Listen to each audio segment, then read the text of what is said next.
মহব্বতের ব্যক্তিদেরকে উনি নিকটবর্তী পাবে না। তো সেই দিন তুমি কি করবে?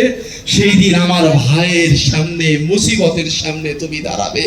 ইমামে হুসাইন যখন এই কাগজটা দেখলেন, উনি আর ইমামে হাসানের সন্তান কাসেমকে আর ঠেকাতে পারলেন না।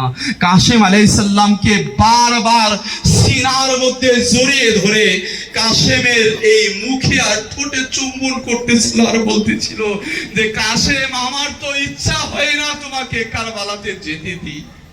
কেন? তোমাকে দেখলে তো আমার ভাইয়ের চেহারা মনে হয়। কাসেম, আমি জানি যে কারবালাতে যে একবার গিয়েছে, ওই কারবালা থেকে সে আর ফিরে আসে নিম্নাম ভাবে শাহাদত বরণ করেছেন। তো এইভাবে কাসেম আলাইহিস সালাম ইমামে হুসাইনের কাছ থেকে বিদায় নিয়ে উনিও কারবালাতে যে অসংখ্য ইয়াজিদি সৈন্যকে হত্যা করে জাহান্নামে পাঠানোর পরে উনিও কারবালাতে শহীদ হয়েছেন। তারপরে আলী আকবর আলাইহিস সালাম শহীদ হয়েছেন।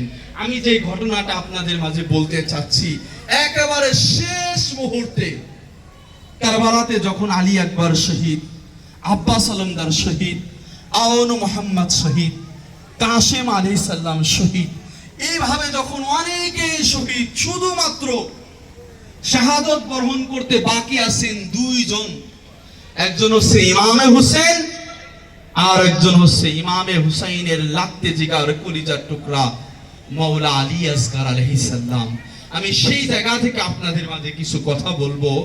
ইমামে হুসাইন 3 দিন 3 রাত এদিকে ক্ষুধার্ত, পিপাসিত, এদিকে একের পর এক শাহাদত নিজের চোখে দেখেছেন।